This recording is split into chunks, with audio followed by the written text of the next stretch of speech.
Laziness is one of the most dangerous habits, not because it strikes loudly, but because it creeps in silently. Unlike clear enemies in life, laziness doesn't show itself as a threat.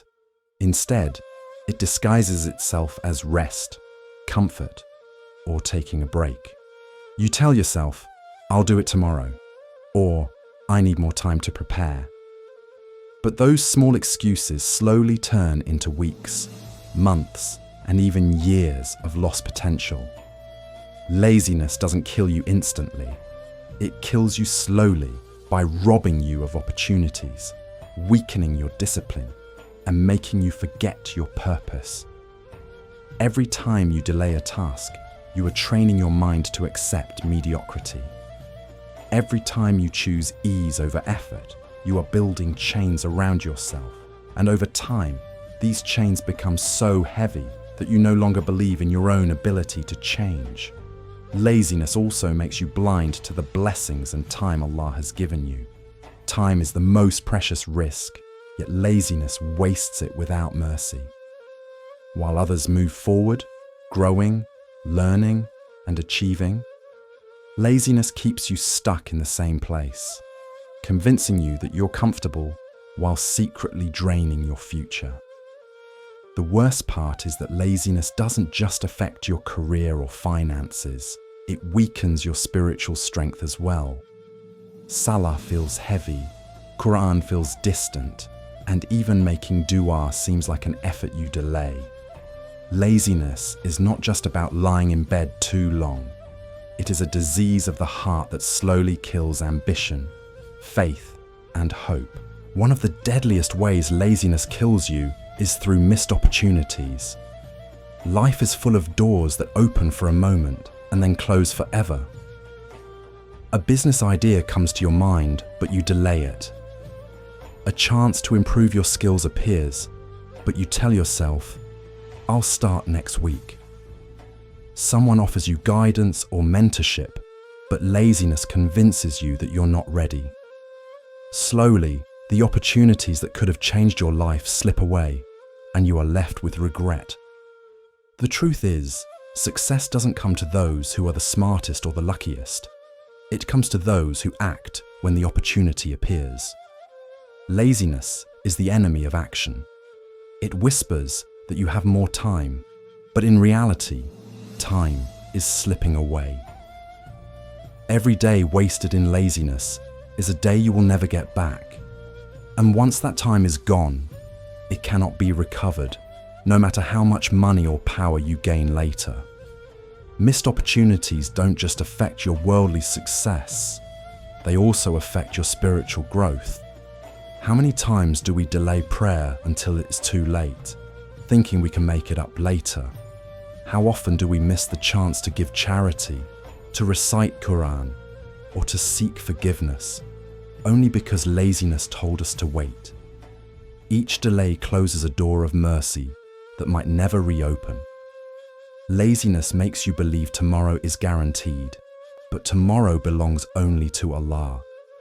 When you miss today's opportunity, you kill not just your progress, but also your connection to the blessings that were waiting for you. Laziness is the thief of both dunya and akhirah. Laziness does not only affect your actions, it reshapes your mind and weakens your spirit.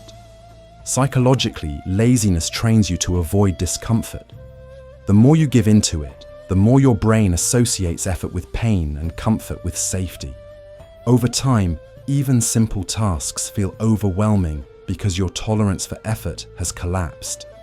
This creates a cycle of procrastination, guilt, and self-doubt. You delay tasks, feel guilty about delaying them, and then doubt your ability to ever succeed. Spiritually, laziness is even more dangerous. It distances you from Allah by making worship feel heavy.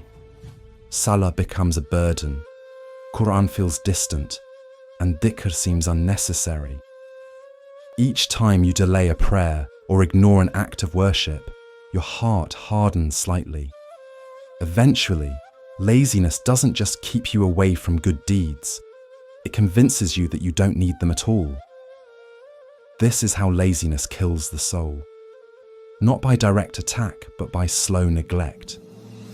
It erases your hunger for growth, dulls your sense of accountability, and replaces discipline with excuses.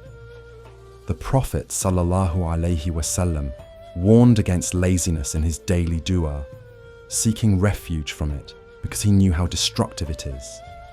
Laziness is not rest, it is decay. Rest gives energy, but laziness drains it. Rest revives your mind, while laziness numbs it. Laziness is like a slow poison. It doesn't strike instantly, but over time it steals your dreams, your self-respect, and your connection with Allah. The more you surrender to it, the harder it becomes to escape. That is why fighting laziness is not optional.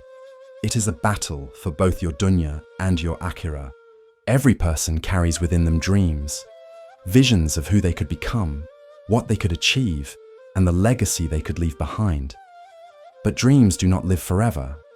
They demand action, sacrifice, and perseverance. Laziness, however, is the silent killer of those dreams. At first, you may think delaying your goals for a day or two will not matter, but those days slowly add up into years of inaction. Before you realize it, the dream you once carried with passion has either faded away or been taken by someone else who was willing to work for it. Laziness convinces you that you have endless time, but time is the most limited gift Allah has given you. Wasting it is not just losing hours, it is burying your potential alive. Many people go to their graves with dreams unfulfilled, not because they lacked talent or opportunity, but because laziness made them too comfortable with mediocrity. Spiritually, this is even more painful. Your soul longs to connect with Allah, to taste the sweetness of worship, to live with purpose. But laziness kills that longing, turning it into emptiness. You want to memorize Quran, but laziness says later. You want to wake up for tahajjud, but laziness says sleep a little more. Slowly, the dream of closeness to Allah dies, leaving behind a hollow heart that once yearned for Him. Laziness doesn't only kill careers, it kills faith, ambition, and the very light of your soul. When you allow laziness to dominate, you are not just postponing tasks, you are digging the grave of your own dreams. Laziness is not just a bad habit, it is a silent death that creeps into every area of life. It weakens the body, poisons the mind, and slowly extinguishes the spirit. But the truth is, you are not powerless against it. Every moment you decide to move, to act, to take even a small step forward, you are choosing life over decay. Discipline is the antidote to laziness, and discipline is born from intention. When you remind yourself why you are alive, not just to eat, sleep, and pass time, but to fulfill a purpose, to worship your Creator, and to leave behind a legacy, then action becomes easier. The Prophet ﷺ said, "The strong believer is better and more beloved to Allah than the weak believer, while there is good in both." Strength here is not only physical, but also strength of will, strength of faith, and strength to overcome the whispers of laziness. When you live with discipline, you reclaim your time, your health, your faith, and your dreams. You begin to walk with clarity and power, no longer a prisoner to the comfort of your bed or the excuses of your mind. The choice is always in your hands, to let laziness kill you slowly, or to rise each day with courage and fight for the life you were created to live. Remember, one step taken with intention is better than 1,000 dreams left undone. Life is short, and every breath is precious. Do not let laziness steal your chance to become who you were meant to be. Act now, because tomorrow may never come.